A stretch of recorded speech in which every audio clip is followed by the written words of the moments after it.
Hello, I'm USA Today bestselling author Jennifer Youngblood.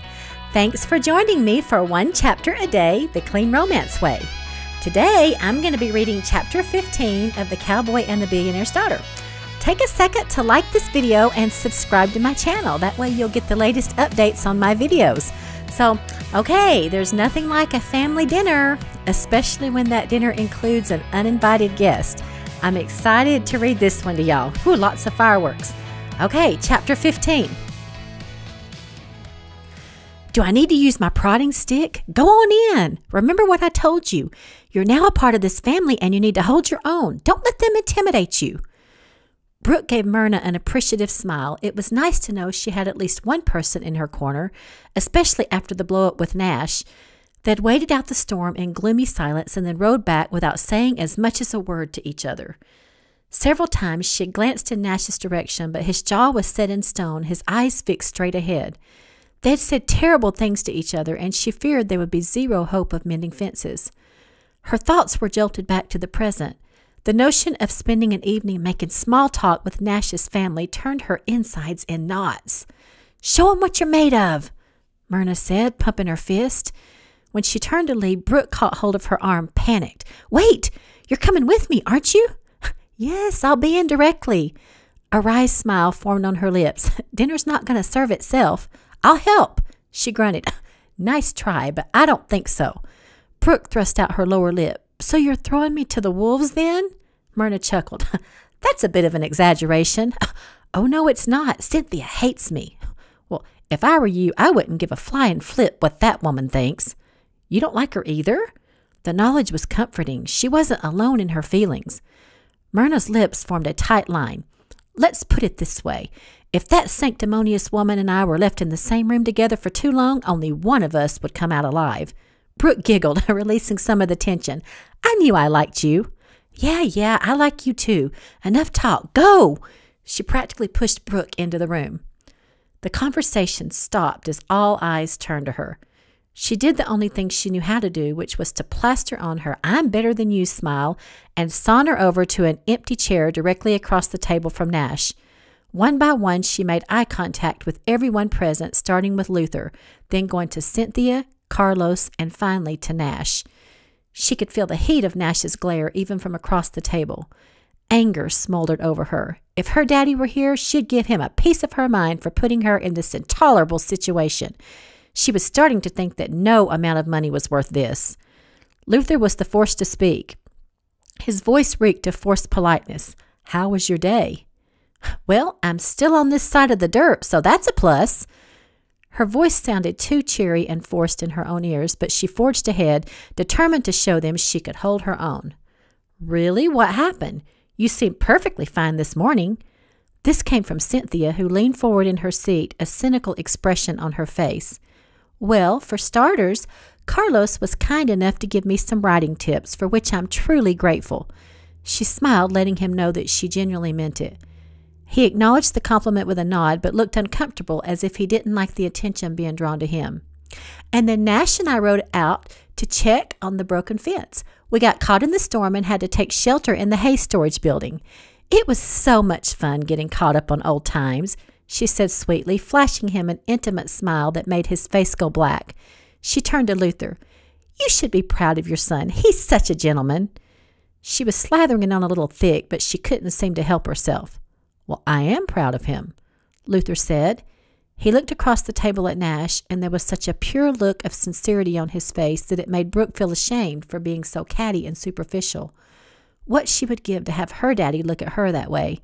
In his eyes, she was a miserable failure, and in her heart of hearts, she knew that he had orchestrated this marriage as a last-ditch effort to save her. "Sorry I'm late."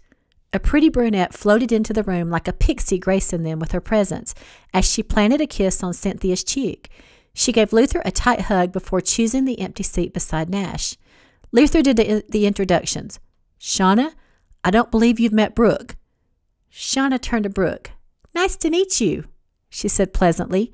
She finished it off with a cheery smile that showcased her dimples.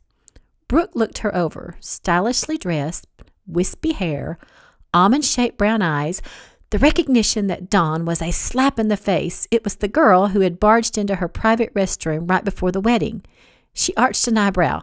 "Have we met?" "Oh, I don't think so," Shauna said innocently. Brooke wasn't about to back down an inch. "No, I'm sure of it." She feigned thinking. "Don't worry, it'll come to me." She paused, enjoying watching Shauna squirm. I never forget a face. "Tell me exactly how are you connected to Nash and his family?" "Shauna is my daughter," Cynthia piped in. "I see. Interesting." No wonder Cynthia hated her guts. She wanted Nash for her daughter. It was all becoming clear. A furrow appeared between Cynthia's brows. "What do you mean, interesting?" Before Brooke could answer, Shauna placed a hand over Nash's. "You didn't tell me that your new bride was such a beauty," she gushed. But it was obvious from the adoring look on her face as she made moon eyes at Nash that she didn't give a rat's tail about Brooke or her beauty. The sight of the girl swooning over Nash made Brooke nauseous.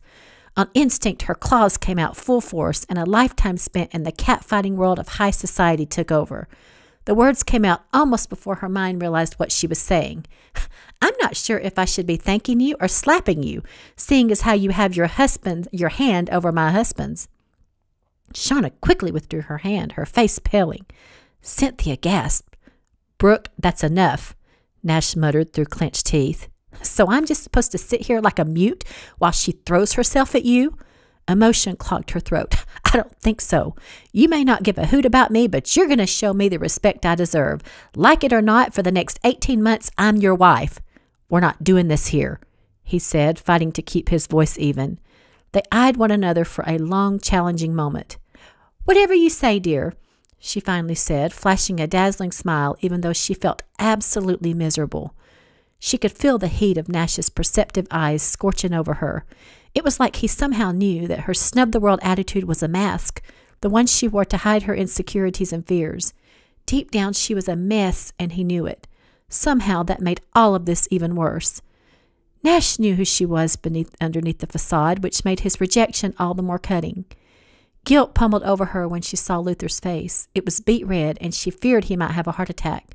Cynthia put a comforting hand over his as she gave Brooke a frigid look. The stricken silence that settled over the room was nearly suffocating. "Dinner is served," Myrna announced as she burst into the room in a flurry of motion, holding a large stock pot. She took one look at the shocked faces and frowned. "What's wrong?" "Nothing's wrong," Brooke said brightly as she began blinking rapidly to stay the tears. "The family and I are just getting better acquainted." Brooke growled and grabbed hold of her laptop, squeezing the edges. Then she wadded the pillow on the bed and tossed it across the room as hard as she could. "Stupid internet," she muttered. It kept bumping her offline. Was there not anything at this rundown ranch that worked properly? She reached for the other pillow and tucked it under her stomach as she sprawled across the bed. She was attempting to get online again when the bedroom door opened slightly and a white strip of fabric began swinging back and forth. What the heck?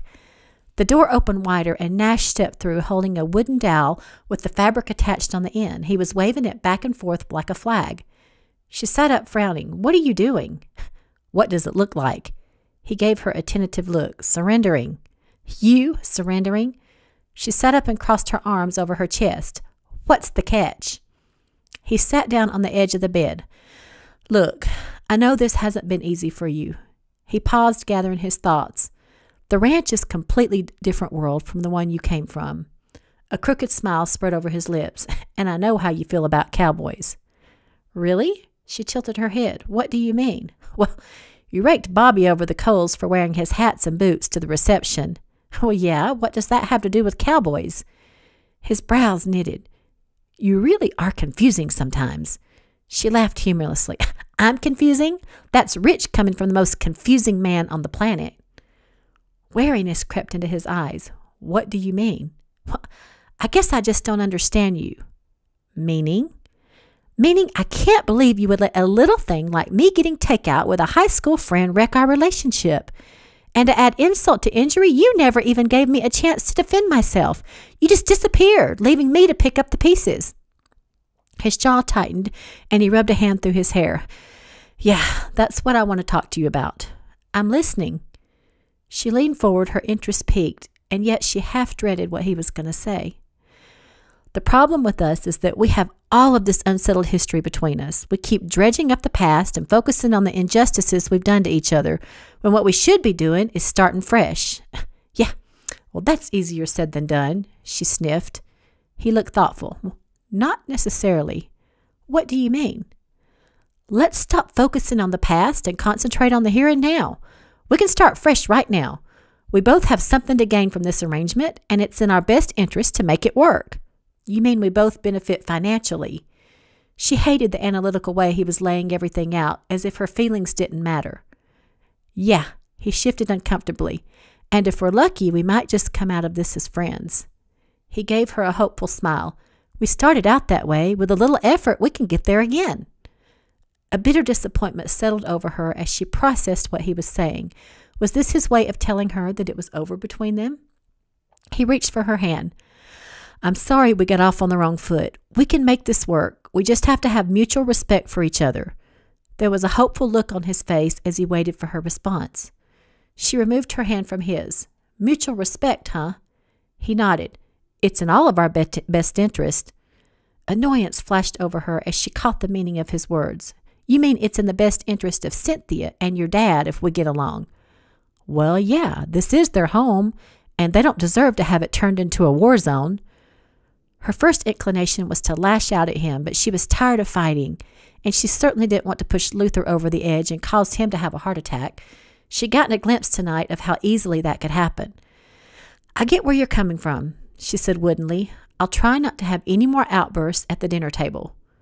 He rubbed his neck. Yeah, that's wise. I don't think my dad or Cynthia could handle many more family dinners like the one we had this evening. Okay, that's doable.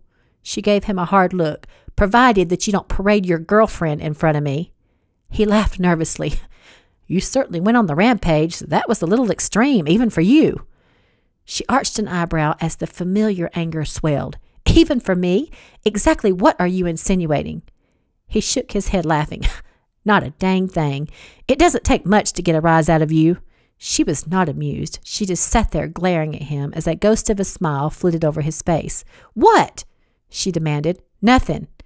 She caught hold of his hand. You started this. Tell me what you're thinking.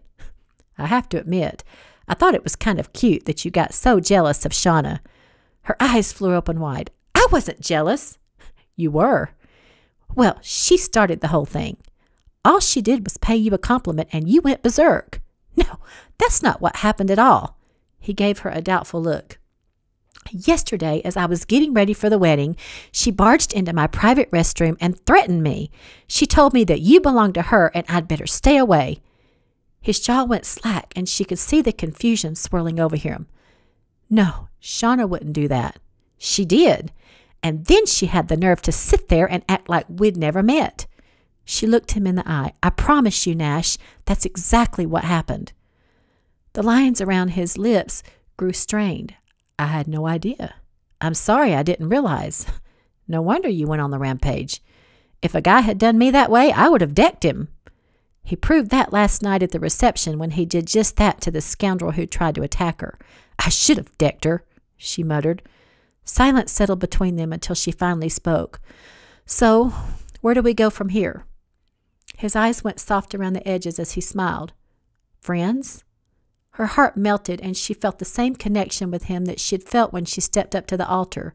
It was stronger than anything she'd ever felt before. Couldn't he feel it too? She realized in that moment that she could never think of him merely as a friend. Maybe that's what she was supposed to learn from this, that life rarely turned out the way you wanted it to. She would have to settle for whatever crumbs Nash was willing to offer. Friends it is, she heard herself say as they shook on it. Okay. That was interesting. What an interesting family dinner. Wow, did not expect Shauna to show up, and that was kind of an interesting turn of events with Shauna being Cynthia's daughter. I guess now we know why Cynthia was acting like she was, when she helped Brooke take her wedding dress off. Yeah, very, very interesting dynamics, and it sounds like that Shauna is a little catty too, pretending not to know Brooke. Brooke does rise easily to the bait. You can kind of see Shauna pulling the strings and then Brooke getting mad and just pounding her. So I kind of felt for Brooke in this one. I think I'm saying that quite a bit, but it really is true. Okay, I just got to tell you something funny about the flag, the waving the flag of defeat there. So my dad, he would often, actually I heard it from his sister, but she was laughing. But she would laugh because she would say that my dad, they would get into it, and she said one time she looked around. She was in her kitchen and sitting around, and all of a sudden she saw this white flag waving, and she had no idea what it was. And then he stepped out and said, "Okay, I surrender." And then, of course, they laughed and were able to work out their differences. So I thought that was cute, and I had forgotten that we'd added that in there. It was kind of neat to remind me of my dad. So I don't know about y'all, but I am really, really enjoying this. And I just have to say that I really like Brooke's fiery personality. I mean, it's fun to read about people like that. I mean, I guess I don't know if I would appreciate her so much in person, but I sure am starting to like her. So join me tomorrow as I read chapter 16. Here's to keeping it sweet and swoony. See y'all tomorrow.